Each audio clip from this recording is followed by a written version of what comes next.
How did the U.S. lose the war in Afghanistan? Who bears responsibility? And what has been the human cost? These are the questions asked on Frontline's website advertising the three-part documentary series, America and the Taliban.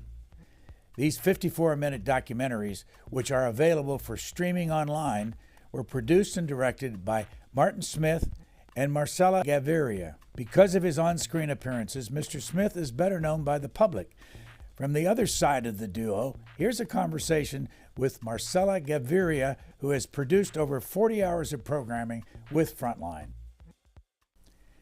Marcela Gaviria, what is this program you were involved in, America and the Taliban? It really was an effort to pull together 20 years of reporting on the ground from Afghanistan to understand why on earth we stayed there for 20 years. And we wanted to look back and really try to piece together all the different moments of our reporting to understand what were the sort of pivotal moments that led us to continue, digging down and doubling down on this war for so long. When did you start working on this series? We started practically, as you could see, that DC-30 going down the runway with the kids hanging on to that plane. And I just knew that was the only thing I wanted to do. And I turned around to Marty, who's, now in his 70s, who keeps threatening retirement. And he said, I'm retired. And I'm like, I'm going to do this without you. And then about a day later, he's like, do you need some help? So I'm really happy that he decided to join me on this project, because honestly, I couldn't have done it without him. He's been my reporting partner for 20 years, and we've been so committed to covering this subject since 9/11, really. So, in addition to being a co-producer, are you now married, the two of you? Yes, in fact, that is quite a tale. But we've known each other since 1999, and we got married in 2012, and we've been working together, since the late 90s. Because you said it the way you said it, I can't pass the it's quite a tale. Give us the background on how you two ended up married. I was his translator in Bogota, Colombia, and he had shown up many years ago to work on a 4-part series called Drug Wars. And he and I met at an airport in Bogota, Colombia, and, it really was the beginning of quite a professional relationship. He said to me, the task at hand is to find the Medellin cartel and interview them. And I was like, well, this guy must be crazy. I'm not going to find the Medellin cartel and interview them. But sure enough, we did that together. And that was the beginning of a professional relationship. And then I went to London for a while, and he offered me a job in New York. And I believe we fell in love somewhere in Pakistan along the way. So how did you find the managing group of the cartel? It was a surprising story, because no journalist had ever interviewed any of these individuals. So we were staying at a hotel, and I managed to see that there was a little card, where you could go rafting or hiking or riding on a horse. And the horse had an 8 stamped on the back, and that's the telltale sign of the Medellin cartel. And I said, well, that's crazy. They're offering riding lessons on the ranch of the Medellin cartel. You must take these riding lessons. And that's how actually we got to the cartel. Sheer luck, really. How much did they talk to you on camera? They went on the record, and it was the first time they had ever spoken. And that series, which I still believe is out there online, is called Drug Wars. And if viewers want to see it, I encourage you to look for it. and you will see the first interviews with the cartel and many other amazing individuals, in the sense, historic, because it was the first time that the DEA spoke about things that were happening, and then we had the other side telling the same tale. And interestingly enough, this is really a story, America and the Taliban, where we modeled it after drug wars because we wanted to be able to tell the story from both sides. Where are you from originally? I was born and raised in Bogota, Colombia. My mother, though, is Anne Quigley from Pennsylvania, and my parents met in college. It really, my career has been sort of a series of being at the right place at the right time, but it's been quite a ride, I must say. Really incredible life story, and a lot of it does have to do with that partnership with Martin Smith starting in 1999. So, what's the secret ingredient between you two? How have you been able to work together and now be married together for all these years? I am somebody that I think um, is of a different temperament than Marty. He is somebody that worries quite a bit, and I am perhaps more easygoing. He is often, determined to get certain things, but I think I bring emotion to the stories that we tell. And we balance each other really well. What we tend to do on a project is we're in the field together, we're discussing how to make a film. We really try very hard to see each story and not determine what we're going to tell ahead of time, but just it's the journey of discovery. And then in the edit, often I'll begin the process of working on a certain section, and he'll come after and polish after me. So we have a really good sort of just chemistry in terms of our professional life and our emotional life as well. So. Go back to when the plane came down the runway and people were jumping off and falling off and jumping on and falling off. Where were you then, and how do you then say to Frontline, we want to do this series, and then what do you have to do in order for them to accept it? Well, it was in many ways a no-brainer. That is a historic moment, and we wanted to tell that story. We went to Frontline, who agreed to give us 2 hours of television. We knew we could get into Afghanistan just as all the journalists were leaving. We wanted to come in. It didn't seem to us that that would be very difficult. We felt that the Taliban were gloating in their victory. They had a moment there where they were excited to tell how it was that they vanquished a superpower, and they were going to open their doors. A while back, though, one of the Taliban emissaries for the Haqqani network had reached out to Martin Smith after we had produced a program called The Jihadists, which I think that had caught their attention because this was a program that was telling the story of the Syrian war from the perspective, from a completely different perspective, that of a jihadist that had fought during that war.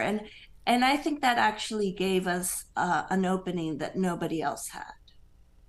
So, what was the first thing you do? I mean, I'm surprised to hear you say we knew we could get in. Why did you know you could get in besides the contact with the Haqqani network? I mean, Well, it wasn't limited. I mean, there were journalists working on the ground. We had a good reputation in the area. We had covered the country for 20 years, made, 10 films there.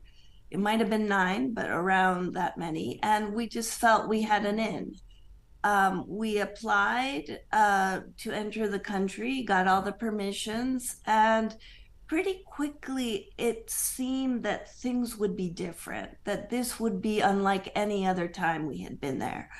And it was because in the past, when we had gone to Afghanistan, we would literally be embedded with the military or traveling around the country kind of like in a bulletproof car, really unable to get out of the car and do much work.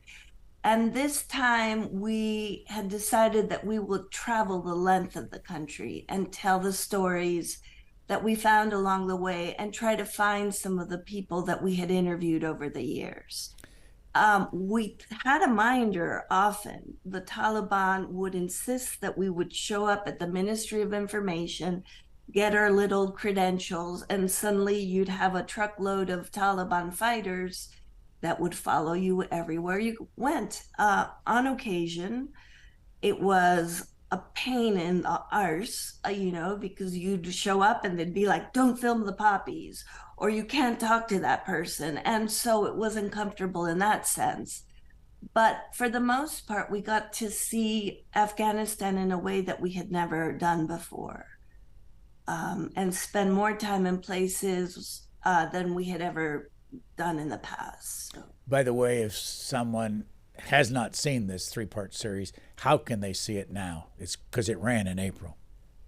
Well, fortunately, in this day and age, everything can be streamed. And in the case of Frontline, you can see it for free. You don't have to have anything but a Wi-Fi connection and just go to frontline.org. If you happen to be overseas and it's geo-blocked for some reason, you can go to YouTube and also stream America and the Taliban. And amazingly enough, if you don't want to do those two things and you want to pay for it, you can see it on Amazon Prime.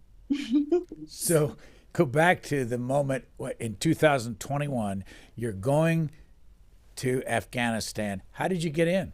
I mean, what physically, from here to there, what was your path?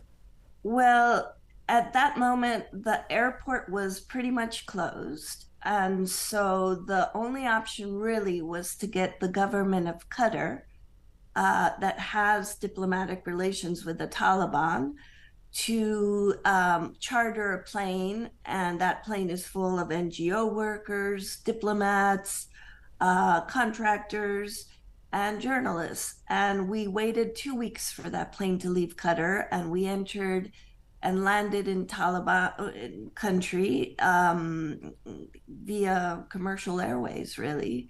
And then just did what, everyone tends to do, which is go directly to the Ministry of Foreign Affairs and get your documentation in order. How many people did you take with you? We've been a team of 3 for about as long as I can remember. And on this occasion, we took Scott Anger, who is a co-producer and cameraman and director of photography in this series. And the amazing thing about Scott is he was living in Afghanistan during 9/11. He was one of the few reporters that was based in Kabul. So he knows the story like the back of his hand. And he had, because of his depth of knowledge of Afghanistan, really has been a partner on many films. Did you fly into Kabul? Yes. And you land in Kabul airport, and it's very interesting because as you're landing, you can see a graveyard of Humvees on the left-hand side. And it is really one of the shocking sights, to just see everything that we left behind piled there, as if it were a junkyard. Were they destroyed? Yes, a lot of them looked pretty in bad condition. The Taliban wouldn't, it was interesting, they wouldn't let you go into any military base to film. We begged to get inside the US Embassy because nothing better than a scene of the US Embassy and the empty desks and just that would be an epic image to get for any filmmaker or photographer. But we had no permission to film inside bases, inside the US Embassy, or the wreckage, although we managed to sneak some of those shots along the way. But that must have been, and I'm just conjecturing here, something that the US and the Taliban agreed along the way. What did you notice besides the Humvees when you were flying into the airport. What else did you notice that might have changed since you were last there? You know, there was a sense of calm in a way. When you used to travel into Kabul in particular, the sort of sense that you got is that a bomb could go off at any moment. And for the first time, just people seemed relaxed. They were, in their usual marketplace. You could see that kind of activity. Um, then again, I felt like perhaps I was seeing less women than I was used to seeing. Perhaps a feeling that the women should stay indoors and stay out of trouble. And then, of course, the Taliban were a very significant presence everywhere. So it doesn't take long. There's a checkpoint every 3 or 4 blocks, and a Talib figure with his, long hair and Kalashnikov, and often, US walkie talkies or whatever they had managed to rummage from the Americans, and were wearing sort of new boots and new equipment. And then they would sort of look at your paperwork everywhere you went. And then you would be let go another 3 blocks, and then you'd hit the next roadblock. How do you know if somebody's a member of the Taliban? It's it's not necessarily 100% apparent, because they are suddenly wearing US uniforms, so it's a little bit sort of confusing. But often you can tell by the fancy sneakers that they wear. It's almost like a fashion statement. So if you've got sort of cool Converse shoes on, you're more likely to be a Talib. And then there's just the telltale signs, because it is sort of, like everything in life, people try to dress like the people around them. So they have their black and white turban. If they don't have that, if they're just foot soldiers, then they just have their longer hair, and that's sort of indicative. I wrote down the names of a bunch of the generals that you talked to for this. General David Petraeus, Stanley McChrystal, John Allen, Joseph Patel, and Lieutenant General Doug Lute. They're all retired. And as I'm watching, I'm thinking, a lot of those guys didn't do that well. They, in the case of Petraeus, he got himself in trouble with the law, and all that. And I said, why am I listening to them tell me what happened? And therefore, the next question is, how often did you think they were, during the wartime, were not telling us the truth? It's it's very interesting when you're a producer for someone and you've prepared your correspondent to sit down in an interview. You don't really know what's going to make them squirm, but there is something about facial expressions, and we have a rule which is, we're never going to cut a reaction shot that's not accurate to the moment. But facial expressions say so much, and I think that is the advantage of television over print, where you can get a quote from General Petraeus in the New York Times, but there's nothing like hearing a direct answer of him sort of insisting that an event didn't happen, when Martin Smith has all the evidence in front of them that it did happen, and he contradicts Martin Smith and then sort of moves his lips in a certain way, and the TV captures that moment, and the audience can decide for themselves whether that person is lying or not. Stanley McChrystal, General, when he was over there, recommended, as you well know, that we send more troops there. And he said at one point, I think in the report, I have it somewhere,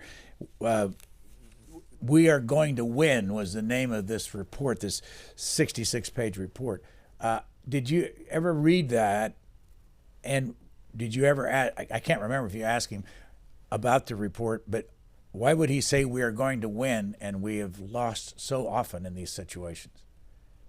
I'll admit I haven't read that report. But I think what happens and what we clearly sort of showed is that the military pretty much hijacked this war from the politicians. You can spend a lot of time blaming four presidents for being there, but they really, the top brass would come over, surround these presidents, and say, our considered opinion is that we can win this war. And they insisted on this. And they continued insisting on it, even though the evidence pointed to the contrary. And politicians, being politicians, often did not want to seem dovish and, just went along with the program, even though it was pretty evident it wasn't working. And we were fed, the audience was fed all these lies. It was up to many journalists over the years to point out that things weren't going very well. But very quickly, American audiences got bored with the Afghan war. There's only so many years you can open up a newspaper and the Afghan story would slip from A1 to D5 or whatever, and people just didn't notice. In the meantime, you've got thousands of young men and women that are risking their life every day for a project that made no sense. Is there any reaction to your three-part series that particularly touched you? I've gotten incredible letters from the military that have written us to say that somehow the series gave them closure. The fact that we went to some of the places where they were and they fought in vain for, and to have us sort of recount that tale and go find the villagers of a certain place where they served, that really has touched many. And it's actually been really rewarding. Of all the films we've made over the 20 years, I've never worked on anything that was more rewarding, and I hope it shows. It was a labor of love. It's a country that I care about deeply. The relationships and friendships I've made over 2 decades, it's a very special place. And we felt committed to telling this story in fully, and we're very lucky that Frontline gave us the 3 hours. It could have been 6 hours. I should talk to Ken Burns and figure out how he does it, but I think we did the story some justice, and I hope that people tune in and continue the discussion. I think this is something that we don't want it to just be a TV event. I think it's really, this country needs to talk about what happened and not just move on to the next war in Ukraine. I mean, we can't just continue doing the same thing over and over again and not learning from the past. One of the clips that jumped out at me watching it was from Josh Earnest, the former press secretary to Barack Obama, and I'll just read the quote. "We own up to our mistakes." You obviously put that in there for a reason. Why? Because we don't. We just say we do. And the moment that he's talking about is a massive failure, which was when the US had already transitioned out of Afghanistan, and they were basically overseeing combat operations just from the air, not with boots on the ground. But in 2015, when the Taliban took over Kunduz, which was sort of the beginning of the end, the US attacked Medicine Sans Frontier Hospital in Kunduz. And it was just absolutely devastating cascade of errors. And President Obama asked forgiveness for this event, but nothing really came out of it. A report that is still classified. So much of this war remains classified.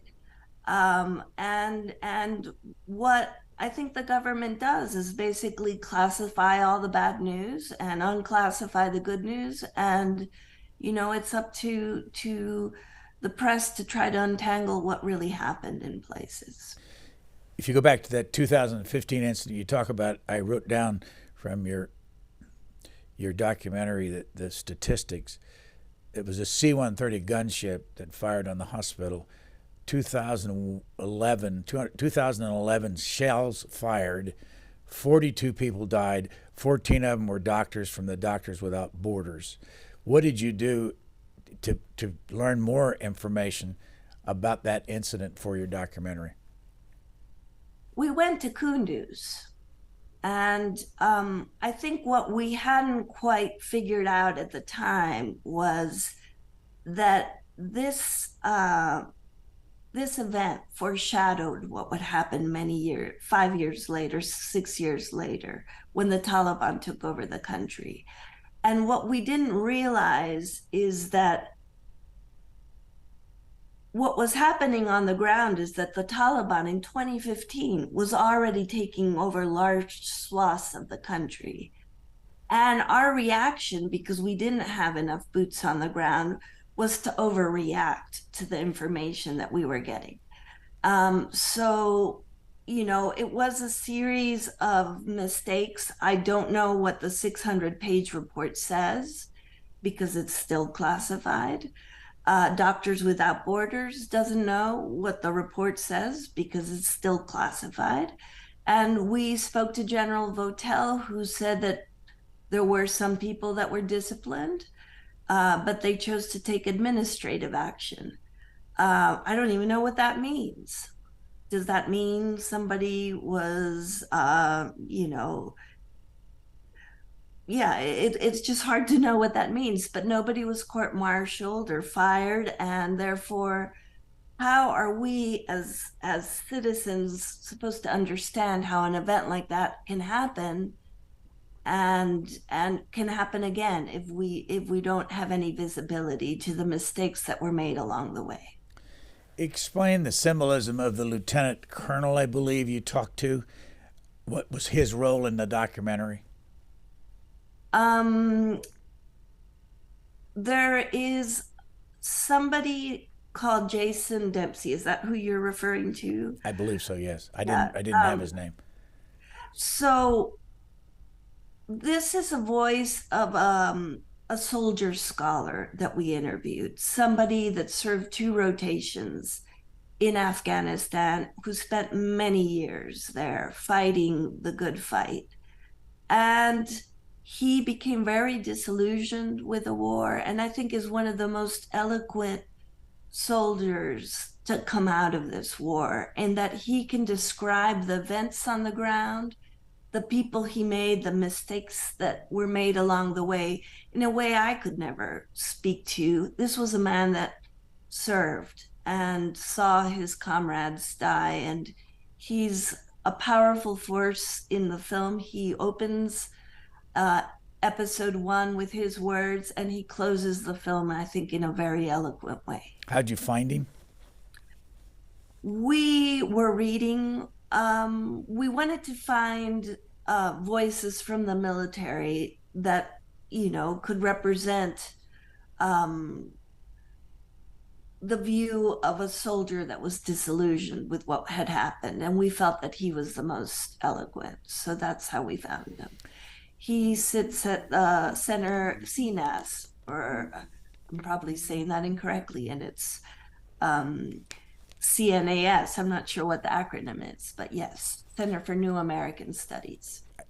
I don't know that you want to opine on this, but going back to the generals who weren't telling the truth come back to this country, and we see them in high paid jobs, very visible in the country, giving leadership lectures and all this stuff. Does anybody ever pay attention to what they did in one of the most important events in our history? And why do they get so much attention and so much favor after they've made all these mistakes? I might pitch that as the next film for Frontline, because I really want to understand how an organization that, the other day I learned that the military has more people playing in military bands than we have diplomats across the country, across the world. How is it possible that we have just given a blank check to the Department of Defense and the Pentagon, and that really there is very little oversight and accountability? And I think there's also, they need to come forward and talk about what happened for 20 years. They are responsible for the outcome of the war. They're responsible for every minute of what happened over 20 years. And they just can't blame the politicians because they were the ones that offered the advice to those politicians all those years. And I think that they've been given a pass by the American public that, just, thank you for your service is what we are all used to saying. And nobody really ever asked the tougher questions like, thank you for your service, but what went wrong? And what are you going to do to make sure it never happens again? Another person you have in your documentary who we see a lot of, but he's always angry because no one appears to listen to him. That's John Sopko. For years and years, as the Inspector General for Reconstruction in Afghanistan, he keeps telling us we don't know where the money went, or we do know where the money went, and it was some worthless project that nobody even used. What is your sense of why people don't listen to John Sopko? I'm talking also about the Congress. They never do anything about what he brings forward. Well, partly it's because it's politically uncomfortable to listen to him. And I think partly because it's now a culture of, we have an inspector general, he puts out a report, nobody pays attention to the report, we move on, so I wish there were more people like him out there. I wish that he had a bigger microphone and could reach a bigger audience. I think that's where journalists play a big role, where we can at least allow a man that has spent 20 years understanding all the failures to speak up and say, this was a disgrace and I'm ashamed to be an American. Those were his words. Your husband, Martin Smith, used a figure, you can tell me the exact figure, 2.3 or $4 trillion that we've lost in that operation. I saw some analysis somewhere. They said that 20 years from now, it'll be 7 trillion because of all the money it cost to take care of the veterans and everything that were involved. What did you learn about money? Well, add that I think I might be right on this, but perhaps I need to be fact checked. But I think it's going to be $16 trillion by the time you add all the loans that we took to be able to pay for this war. So when we're looking right now at the US defaulting on the debt ceiling and like trying to figure out how we're going to pay things going forward, and the possibility that we may not have Social Security and Medicaid and all sorts of things, these wars cost the taxpayer close to $16 trillion when you look really at the implications of what all these loans were. That's insane.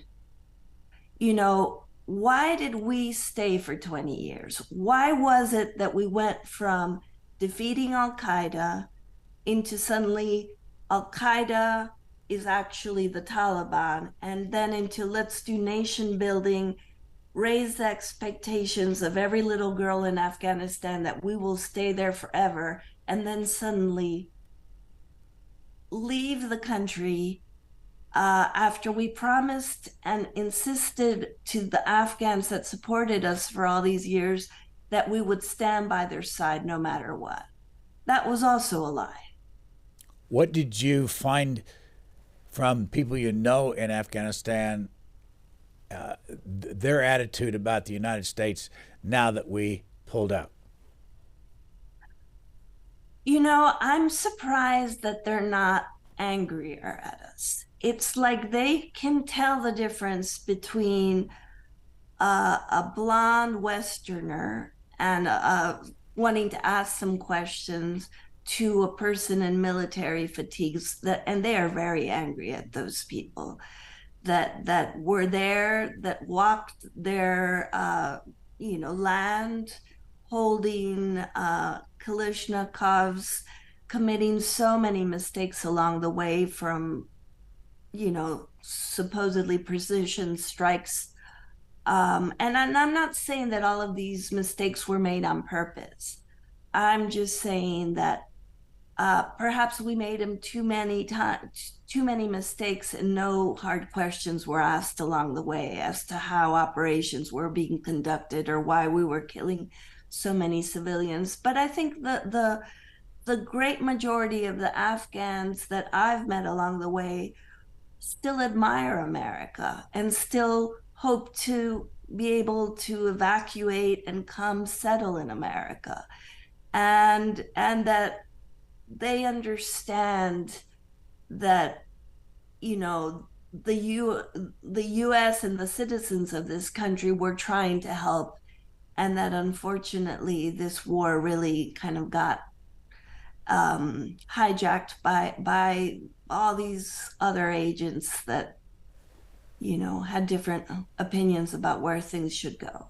Were you able to contact Hamid Karzai or Ashraf Ghani, the presidents, and why didn't they talk to you? Um, Hamid Karzai was somebody that Martin Smith sat in his living room for several hours, and he agreed to speak to us on camera, but the condition was he could not be in a program that would have any editing. So it would just be 1 hour of Martin Smith talking to Hamid Karzai.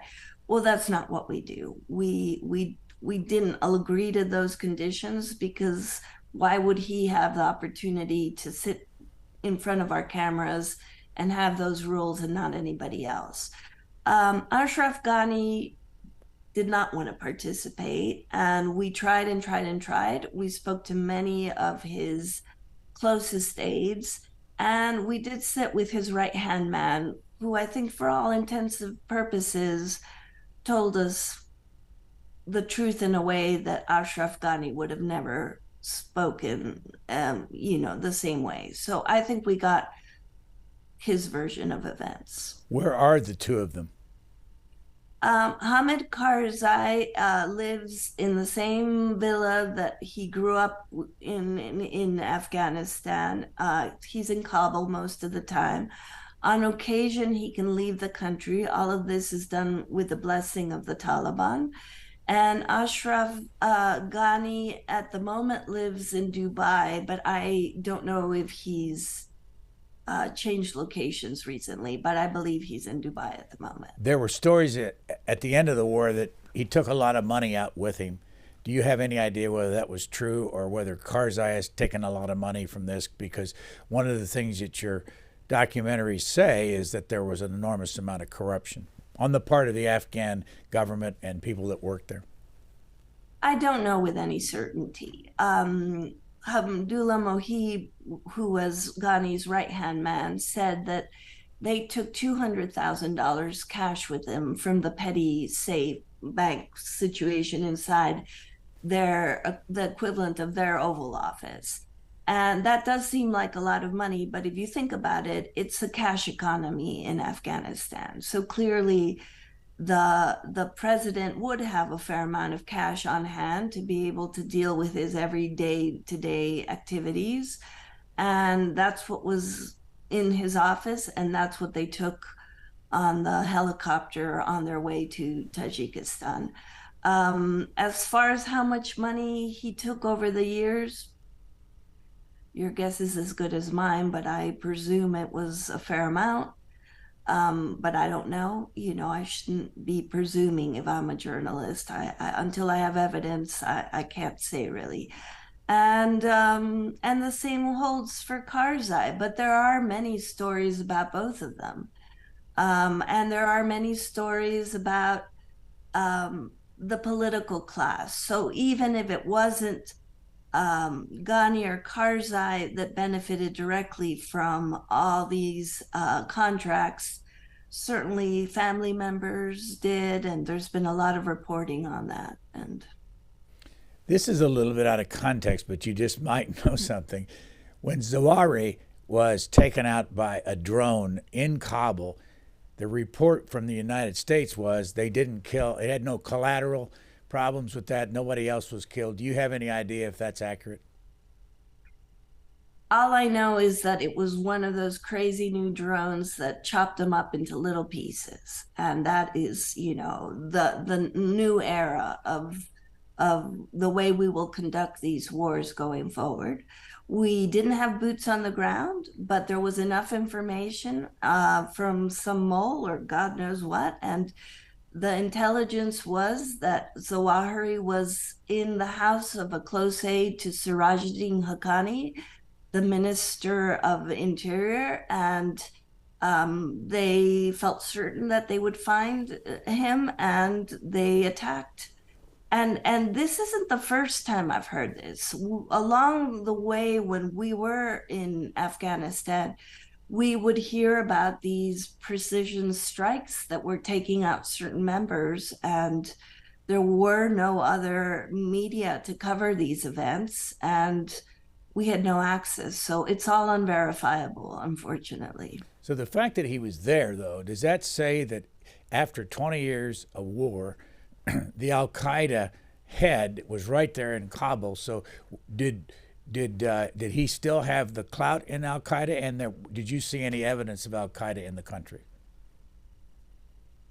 We didn't see any evidence. It's not like you bump into foreign fighters that are speaking, Arabic or anything like that. But it's certainly well known that the Haqqanis and Al Qaeda have had a close alliance for many years. We met with members of the Haqqani clan and their leaders, and when we were there, Christiane Amanpour interviewed Sirajuddin Haqqani. It's interesting, she didn't have a simultaneous translator with her, so it was an inscrutable interview. But what you do know is that the Haqqanis were hosting the man that was number two after bin Laden, number one after bin Laden was killed. And he was, living in one of their houses. That's a direct contravention to everything that was agreed to by the Taliban and America for us to leave. So there you have it. Were you with Martin Smith when he went there in 2010? Yes. No, I was there in 2009 for the making of Obama's War, and subsequently several times, but I did not. The You're talking about when he's embedded in 2010 in Well, the main reason for the question was you all went back this time to see people that you hadn't seen for all those years to find out what they thought. What was that experience like, and how did you do it?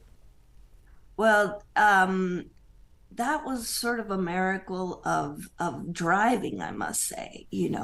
What people don't understand is how vast this country is, how bad the infrastructure is.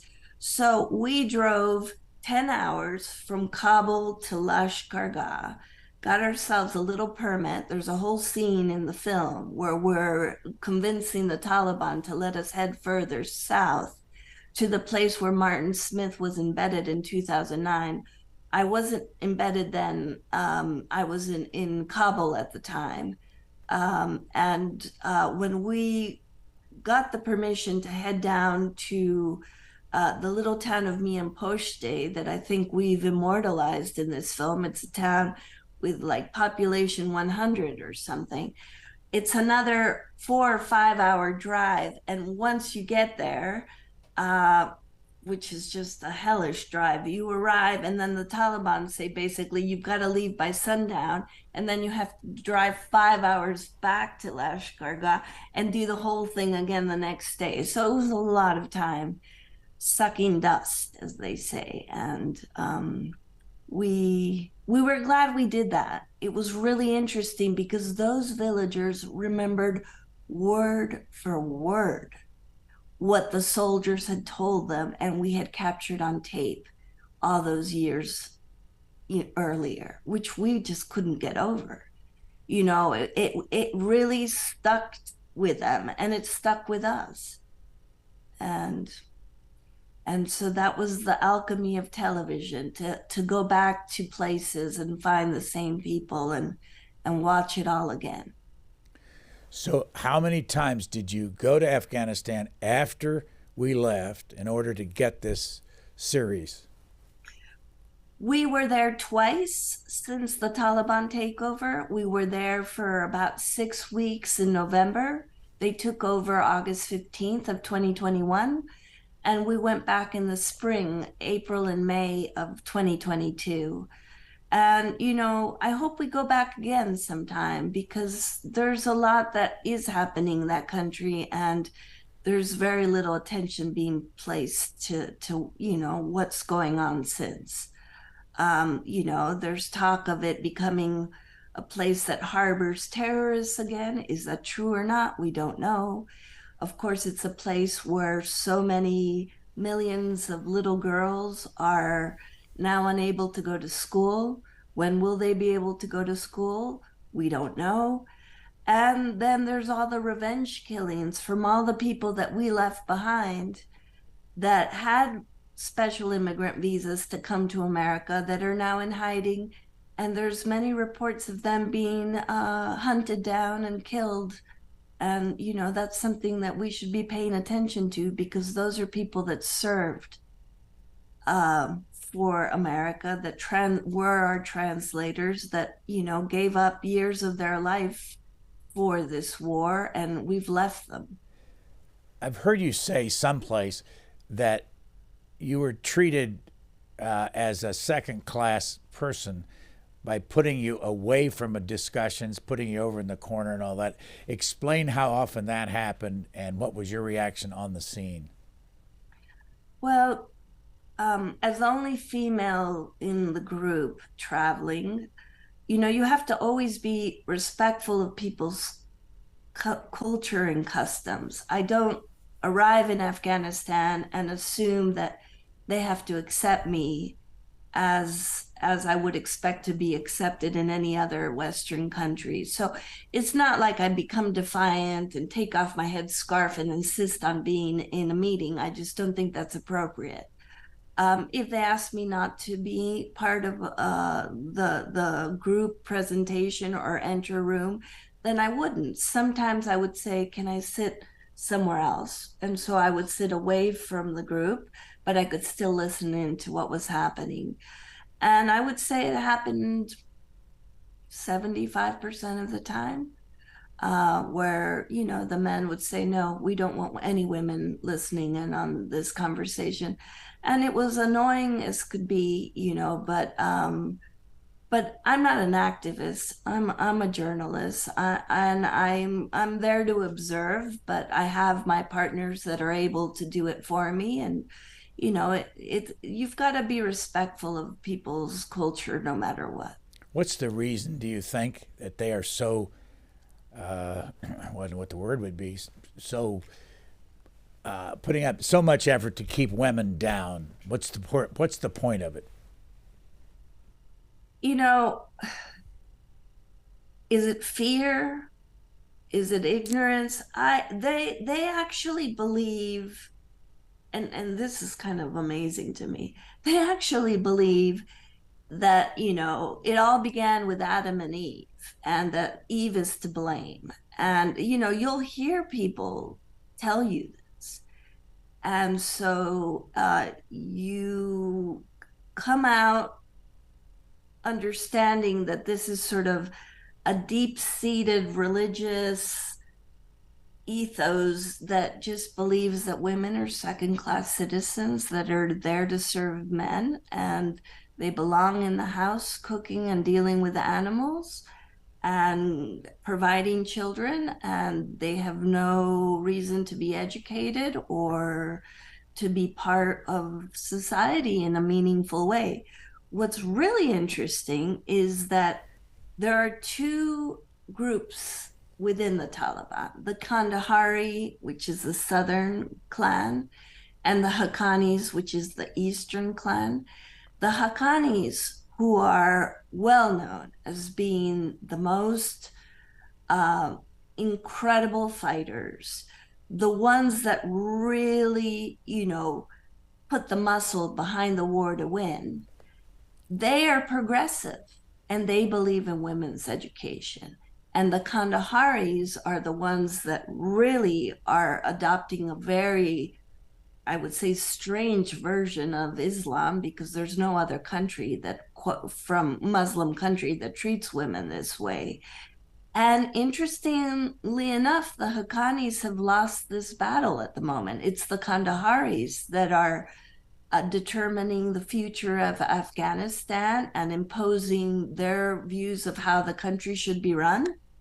And I hear rumors that the Haqqanis are very upset that they're the ones that won the war for the Kandaharis, and yet they're not able to impose their own vision for the country. As you traveled around, how often did you see something that Americans built, or you saw a base that had been abandoned? And how often did you get the feeling that there was a ghost town all over because of the many bases that we had? I think the film gives you a sense of that. We try to not just have sort of your experts and archival footage, but to also make it a road trip for 3 hours so that you can get a palpable feeling of what it's like to be in Afghanistan. And everywhere you go, just the landscape dotted with these empty bases. And it used to be that these bases had the American flag, and now all you see everywhere you go are white flags with a Taliban white flag, which is with the writing on it, which is, God is great and there is no God but God. And that is what every flag holds. Do they believe that? They do. I mean, I think one thing that sort of I was impressed upon, or that really kind of stunned me, was they fought for 20 years to have the country that they want to have. And they don't really care what my opinion or your opinion is about this. They want to have an Islamic Republic of Afghanistan that forbids women from learning or working. And that's the country that they want. They want a country where people don't smoke hookahs or gather in cafes or listen to music or dance.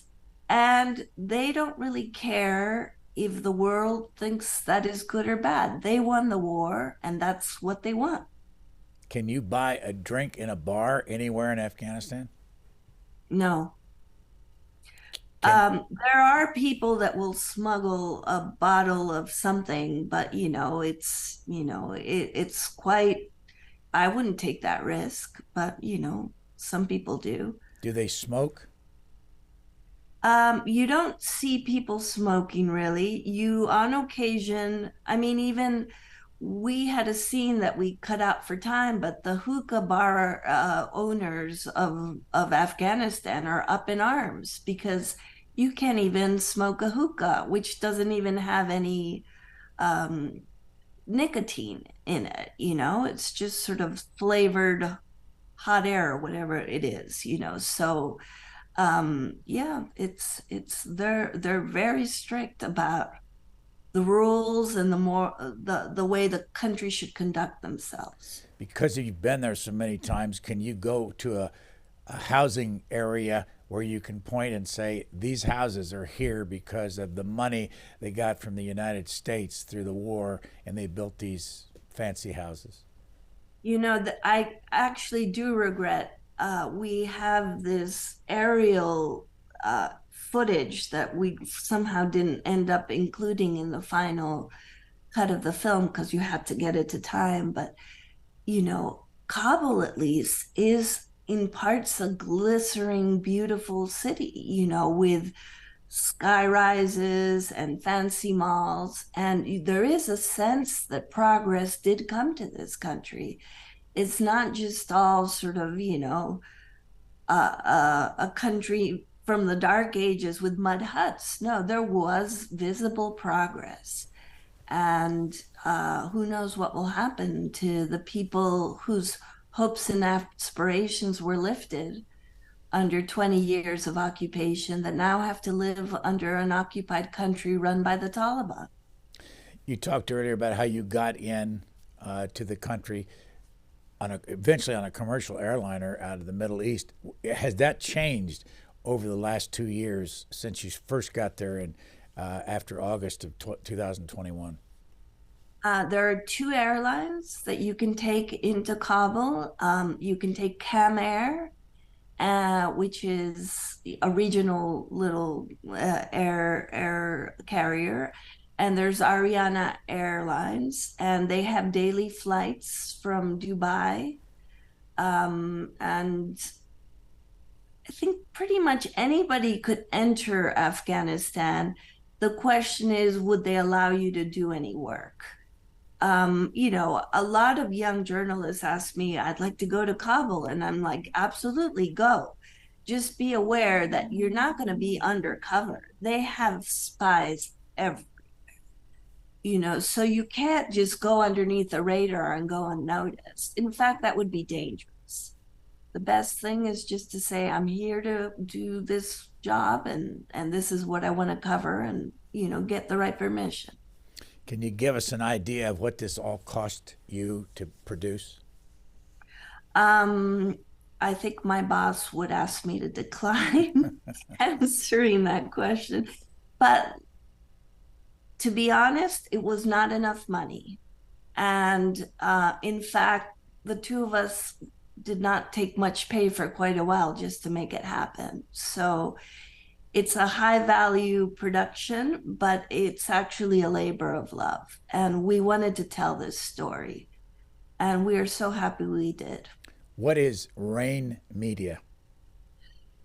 Rain Media is an independent production company. I happen to now own it, which is hilarious.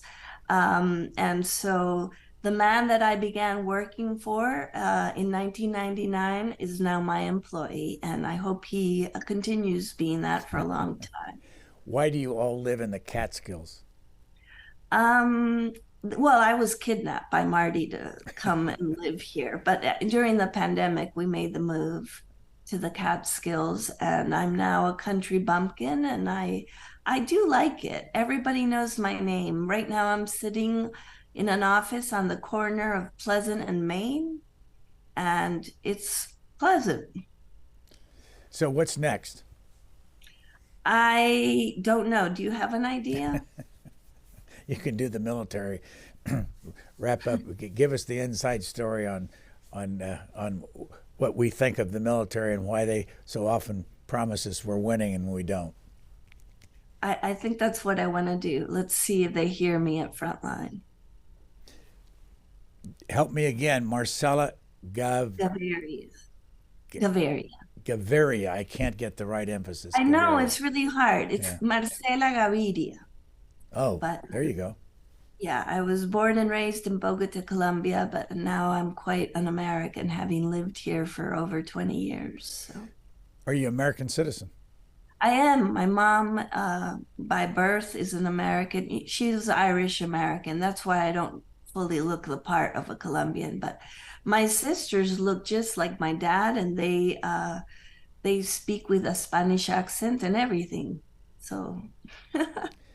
Once again, you can stream this. You can find it on YouTube. You can find it on the PBS or the Frontline website if you want to watch the 3 54-minute documentaries. Have I got that right? Yes, each of them is 52 minutes. You don't have to watch them in all one go. And if you want to watch them in 10-minute increments, just hopefully you'll get to the end because it pays off, I think. Thank you so much for joining us. Thank you. Really enjoyed it. Thanks for listening to the Booknotes Plus podcast. please rate and review Booknotes Plus, and don't forget to follow so you never miss an episode. Questions or comments, we would love to hear from you. You can email us at podcasts@c-span.org.